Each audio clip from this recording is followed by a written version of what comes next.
Hi everyone, my name is Jessica Guzman, and today we are going to be looking at this short lesson about social learning theory and gang influence. So, a lot of people may hear about gangs when they turn on the TV and they listen, for president, for example, talking about the MS-13. However, a lot of people still don't understand what exactly a gang is, or why people choose to get in gangs, or why it's even still an issue that needs to be discussed by society. However, as we're talking more and more about social justice, when we look further into some of the legislation that has happened with gangs and some of the gang enhancement laws, then we look that disproportionately it affects more populations than others. Into what influences young people to join gangs and what can we learn to address gangs. So objective number one, we're going to be looking at defining social learning theory. Objective two, defining gangs. 3. Learning about contributing factors to criminal behavior and gang involvement. And 4. Learning how labeling creates criminal behavior. So what is social learning theory? In short, it is how people learn new behavior.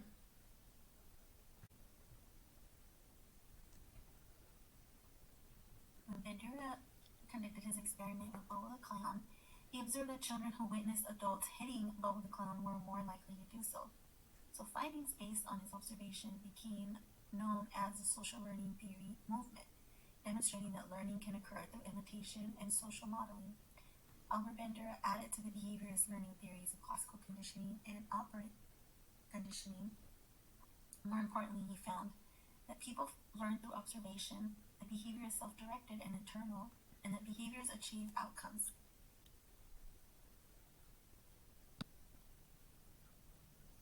Bandura also noted that external environmental reinforcement doesn't always come from outside sources, but that our mental state and motivation was an important determining factor in whether behavior was learned or not. That there was intrinsic reinforcement such as pride, satisfaction, other sense of internal rewards that also emphasized our internal thoughts and cognitions in helping us to learn different behaviors.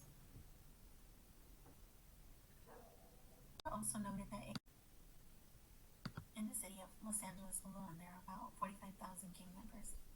Most definitions focus almost exclusively on delinquent or criminal behavior as a distinguishing feature that differentiates gangs from other groups. This is mostly taken from law enforcement sources, where the main object has not been to understand the problem, but to control or eliminate it. Similar problems emerge when trying to define a gang-related offense or trying to determine who is a gang member.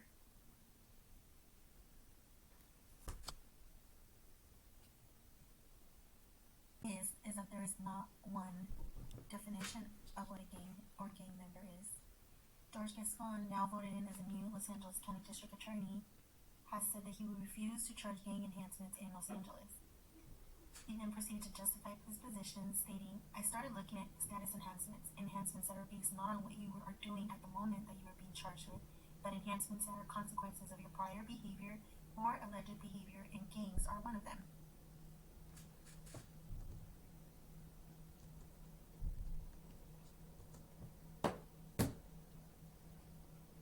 As we look further into the negative aspects of a gang, we again find that it's very important to define what exactly a criminal street gang is. While there is no consensus, there are some characteristics that most organizations agree on. One of them being association of 3 or more individuals engaging in criminal activities, and that gangs usually adopt a group identity that is used to create fear and intimidation. Learn from observing others. Exposure to positive or negative role models during childhood can contribute to the development of adaptive or maladaptive behaviors. Ronald Ricker believed that behavior was acquired or conditioned by effects, outcomes, or consequences.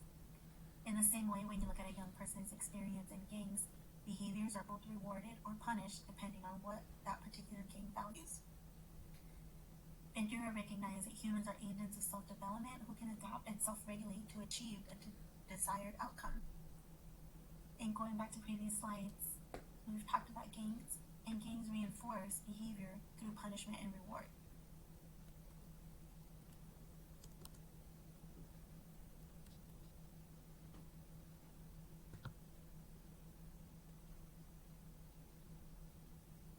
And social Bandura described internal motivations as also impacting behavior. Here we're going to look at some risks, starting with individual risks, such as antisocial beliefs, mental health issues, life stressors, exposure to violence. In social settings such as schools, there's also risk factors such as bullying, negative labeling with teachers, frequent school changes, low attachments to school staff, being identified as having learning disabilities, frequent truancies, school expulsions.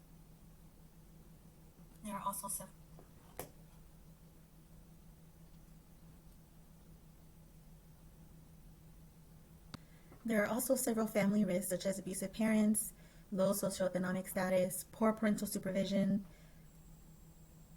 and a family history of problem behavior or criminal involvement. There's also community risks such as poverty, availability of drugs and weapons, exposure to crime, being in a high crime neighborhood. The interesting thing that most researchers have found is that before, gang members would age out of being in a gang, but now, due to several factors that are going on economically, gang members are more likely to stay in a gang well into adulthood because of the low availability of jobs and other resources that were once made available to them. Does labeling create criminals? Labeling theory refers to the idea that individuals become defiant when a label is applied to them. So they adopt the label by exhibiting the behaviors, actions, and attitudes associated with that label. As we go back to previous slides, we learned that gangs reinforce behavior as well. So when we label and stigmatize gang members, we actually do the opposite, which is we create a stronger attachment to that gang. And really what we have to look at is what Diego Vigil referred to as multiple marginality, which is when somebody is ostracized due to their economic status. You hear this often in Latino communities when you hear the saying, dime con quién andas y te diré quién eres. So we've summarized the four objectives of this lesson, which was defining social learning theory, defining gangs, learning about some contributing factors to criminal behavior, and learning how labeling creates behavior. So in order for us to understand this, we have to look at how ostracizing and cultural repression actually helps to strengthen gang influence. So thank you very much. If you log into the Canvas page, you will find the discussion for this week.